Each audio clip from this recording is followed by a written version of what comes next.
Hi, I'm Olivia, and I'm an instructor here at the Kansas City Zoo. And today we are in our snake house with Louise the Burmese python. And we will be reading a book today called Verdi.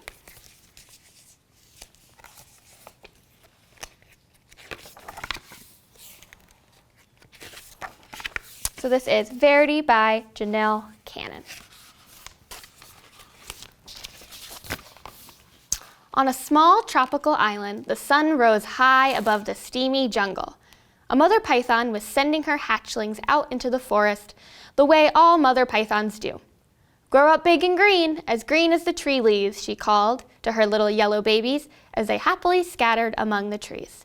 But Verdi dawdled. He was proudly eyeing his bright yellow skin. He especially liked the bold stripes that zigzagged down his back. Why the hurry to grow up big and green, he wondered. Maybe some of the older snakes in the jungle could tell him. Verdi ventured into the treetops to look for them.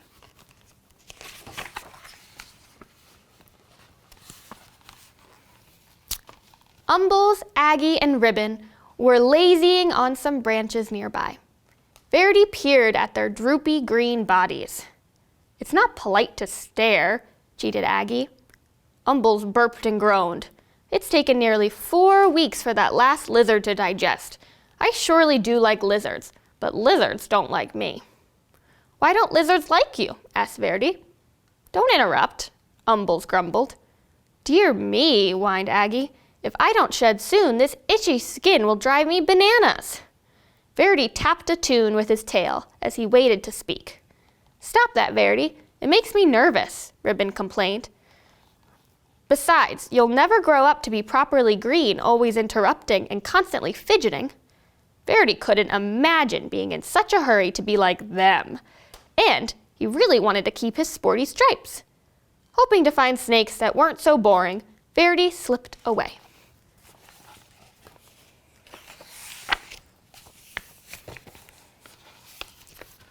Dozer was snoring on a tree not far from the others. "Hello," said Verdi. "Do you want to climb trees with me?" "I'm tired," Dozer growled. "Go do a few laps around the jungle, okay?" Verdi's heart sank. Greens were not only lazy and boring, they were rude.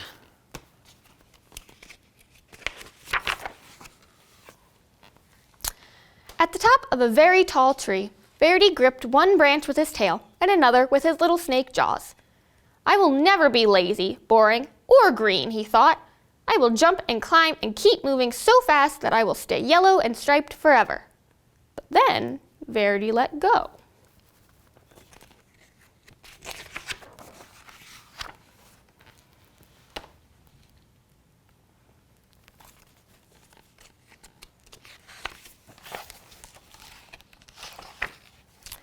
From a distance, the greens watched.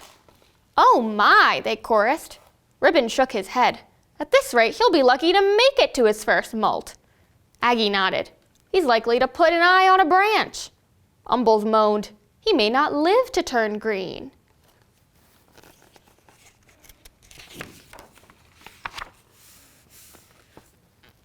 But one day, Verdi's skin began to peel, revealing a pale green stripe stretching along his whole body. "Tack!" he gasped. "How can this be? I'm the speediest snake in the jungle, and I'm still turning green." He raced down to the river, grabbing up a mouthful of rough leaves.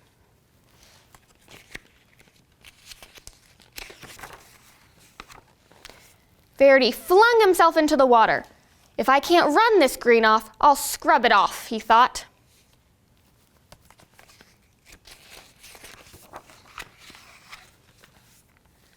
His frantic splashing caught the eye of a large bottom feeder cruising the murky depths. "Yum," the old fish hummed. "Lunch."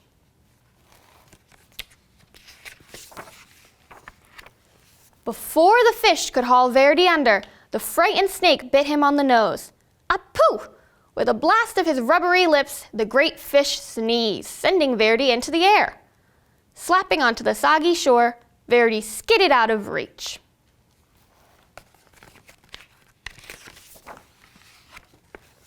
"Oof, that was close," he sputtered. Every inch of his body was covered with wet, gloppy mud. Kind of lumpy, kind of brown, but it sure beats being green. He left the mud on.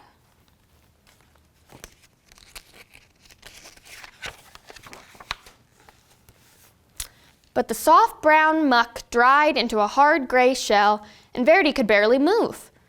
If he even budged, the stuff cracked off in jagged chunks. As each piece fell away, Verdi could see that his body was even greener than before. "This is terrible," cried Verdi. He pictured himself hanging around in droopy loops, itching and complaining and worrying all day like the old greens. He looked up into the sky where the sun blazed a beautiful yellow, just the color he used to be. Then he pulled a vine to the top of a tree.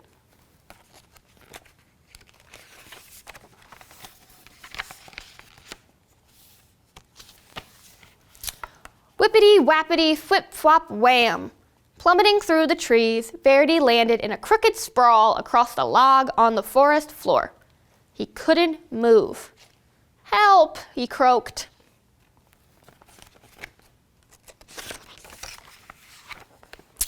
As usual, the greens had been watching Verdi's antics. They moved quickly to where he lay.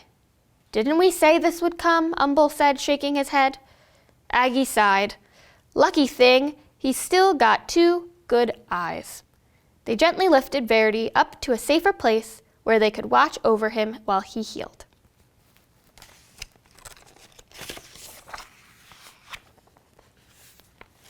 Neatly splinted to a branch, Verdi had no choice but to listen to the greens as they gabbed. "Remember how I used to streak across the forest floor?" Ribbon asked. "Quick as lightning," answered Aggie. "And I climbed giant trees like they were nothing. They grew taller then, you know." "The things I dared to run down and swallow," Umbles bragged. "Wild boar were no match for me." Verdi was astonished. "You used to run and climb and hunt giant pigs? What happened?" "Ribbon crashed, just like you," Aggie replied. "I took a terrible fall and almost put an eye out. Then old Umbles here nearly choked to death. Now we all prefer the quiet life. A warm perch, a little sunshine, and the occasional good meal." The greens rambled on about their days of glory, and Verdi settled in on his branch.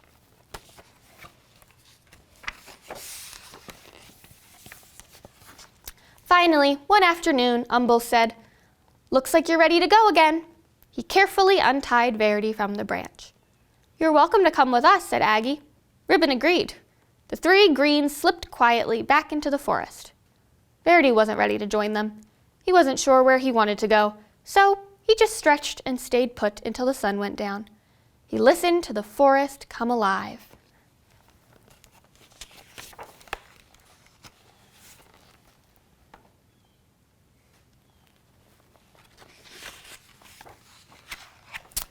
Time passed. The sun and moon took turns in the sky. Verdi marveled as the full moon grew thinner every night. Then he watched patiently as it slowly grew round again. He wondered why he hadn't noticed that before. Verdi became so green that he blended perfectly with the leaves. He was so still that the other creatures walked right by him without seeing him.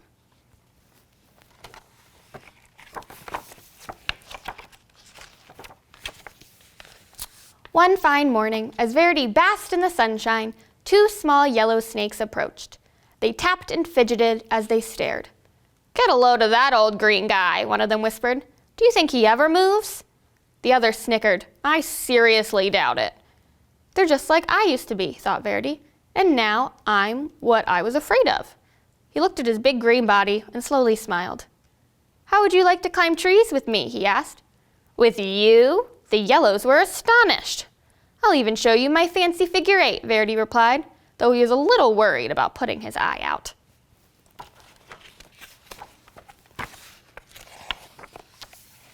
With practice, the 3 snakes performed the perfect triple figure 8.